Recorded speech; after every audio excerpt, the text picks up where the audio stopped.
In this video, we're going to be discussing alien abductions.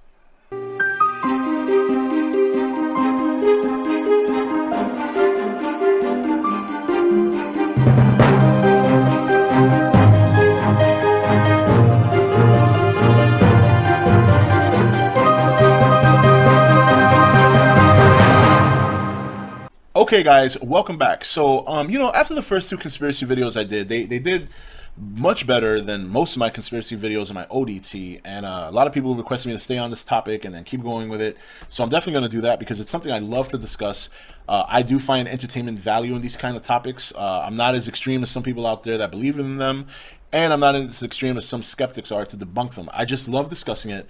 I love the idea of the possibility, and overall, it is entertaining, at least to me. Now, in this video, we're going to discuss alien abductions. I want to kind of do a follow-up to the whole UFO alien thing, because when we're talking about extraterrestrials, there are many different things that occur that can be put into question. Of course, we already went over UFOs, extraterrestrial life, and now we're going to talk about abductions. And in this video, I'm going to focus on one primary case that, if you follow this kind of content, you definitely heard of this case, and if you haven't, it'll be very interesting to read this. Now, in this case, the abduction is called the Betty and Barney Hill abduction. And I'm not going to get into it. I'm not going to get too deep into it. There's a lot of information to cover. So what I'm going to do is I'm going to put the link to this story, which is in Wikipedia, which gives all the breakdown and details. I'm going to put a link to this in the description so you can read about it yourself. But basically, this event occurred in September 19th, 1961. Betty and Barney Hill, which were an interracial couple, were driving back to Portsmouth from vacation in Niagara Falls.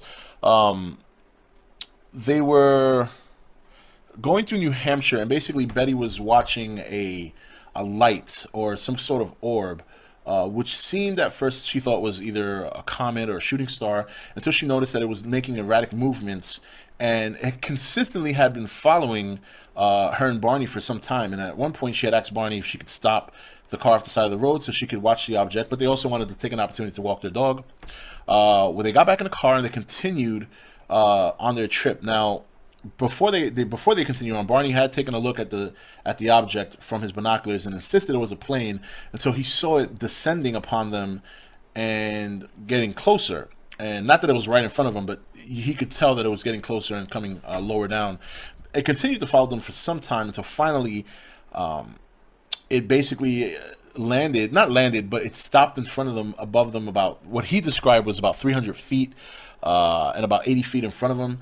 And at the end of the day, he got out the car, he used his binoculars to take a look. He noticed that it was almost like a pancake-shaped saucer, and he could see into the windows that there were a couple of, I think he said 11 humanoids, what looked to be humanoids, but not human, looking at them. Finally, the craft opens, and the couple is, I believe, well, they believe they were taken in. Later on, it changes a little bit.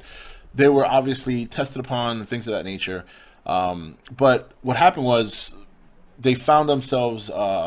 They found that a trip that should have taken about 4 hours took 7. So there was a big time gap. Barney, it was described that he went into denial about the whole thing, where Betty, I think, embraced the experience more. So she started unlocking dreams of the events that took place.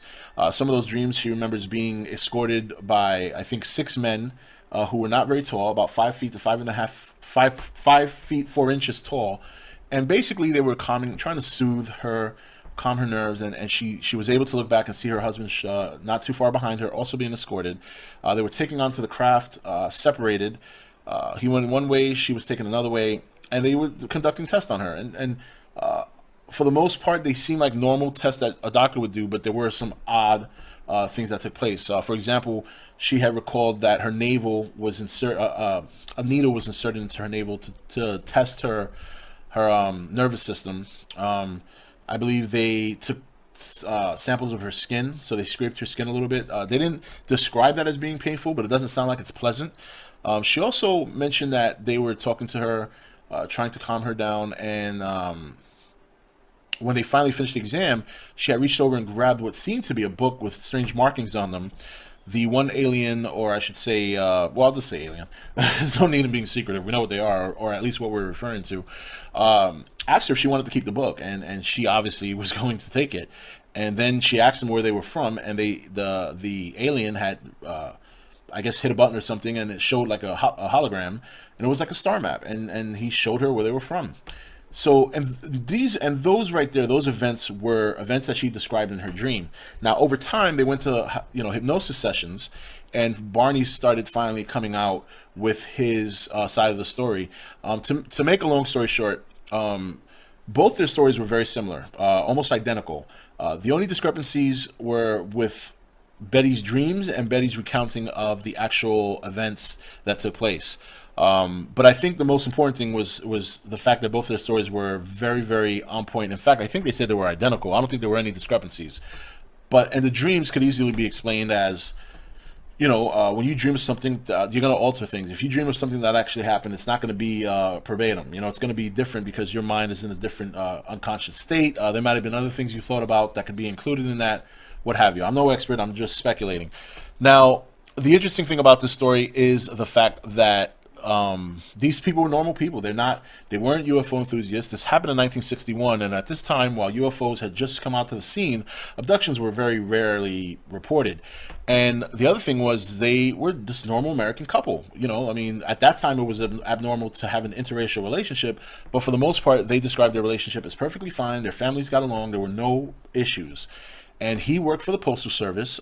She, I believed, I can't remember what she was, but it says it here on the information. So you'll if you decide to read that, it'll say. So would they make up a story like this out of nowhere? I don't know.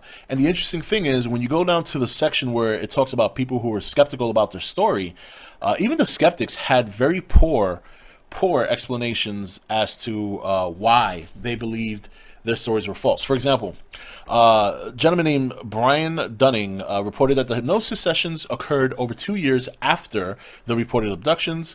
He's basically his accusation is that they had plenty of time to discuss the encounter, basically plan it, and that he called their story merely an inevitable tale from the mind of a lifelong UFO fanatic. Now, the funny thing about that is neither one of them were UFO fanatics. So right there, here's a skeptic making a false claim. So not only is he making himself look like an idiot, he's actually giving the story some sort of truth, because they had no reason to pull a hoax. Let's put it that way. They weren't even seeking publicity after the fact. The only reason they even got popular was because some journalists picked up the story and ran with it and took it international. That's how they became famous. That's how they got on the scene. So here you have a middle-aged, not middle-aged, but you have a probably in my age group. There were, let me see, it happened in 61. Barney Hill died, I believe, in 69 at 46. So he was what, 37? He was 37 possibly when this happened. So here you have a couple in their 30s. One's a post office worker. The other, they're both good, wholesome American people, it seems. Never done a bad thing in their life as far as we can see. It's not reported there. Usually they report that kind of dirt. Did not know anything about UFOs. Barney was obviously very much against believing in them, to the point that even if he had been abducted, he was in denial. So, like I said, I'll leave the article or the page in the description for you guys to check it out. But it's a very interesting story. Do I think it happened? I think it's a very good chance. When you compare this to other abduction stories, this one seems to hold the most weight, which is probably why it's the most popular. But the truth of it is, we'll never know. We weren't there. We can only believe what these people tell us if we choose to believe it. But looking at the facts in terms of the hypnosis and the similarities in the story, the fact that she had a star map, and even down here, I didn't even get into that, but when you go onto this page, they'll have a little section discussing the star map and how it does have similarity outlines to a certain region in space. I'm not an astronomer, so you'll have to read that to get a better understanding, but it is very interesting stuff. So I just wanted to share that with you guys. For those of you who haven't heard about this abduction case, for those of you who have, then you know the deal. It's a very, very interesting case. There are many out there. There's also I think Travis Wilton or Travis Whitmore. I know his first name's Travis. I don't remember his second name, but they made a movie based on his abduction. It was called Fire in the Sky, starring D.B. Sweeney. So that's another one. Read up on that one. If you check out the movie, it's pretty good.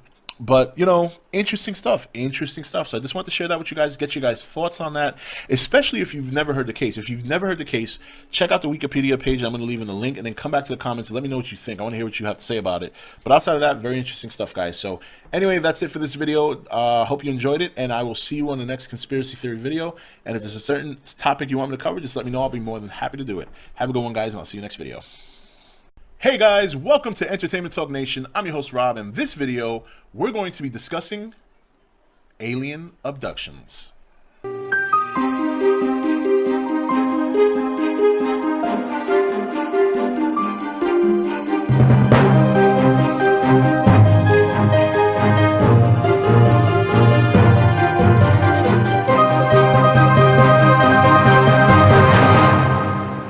Okay guys, welcome back. So you know, after the first two conspiracy videos I did, they did much better than most of my conspiracy videos in my ODT, and a lot of people requested me to stay on this topic and keep going with it.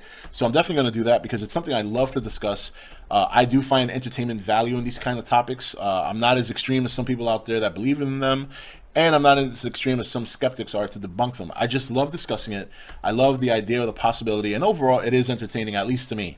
Now in this video we're going to discuss alien abductions. I want to kind of do a follow-up to the whole UFO alien thing, because when we're talking about extraterrestrials, there are many different things that occur that can be put into question. Of course, we already went over UFOs, extraterrestrial life, and now we're going to talk about abductions. And in this video, I'm going to focus on one primary case that, if you follow this kind of content, you definitely heard of this case, and if you haven't, it'll be very interesting to read this. Now, in this case, the abduction is called the Betty and Barney Hill abduction. And I'm not going to get into it. I'm not going to get too deep into it. There's a lot of information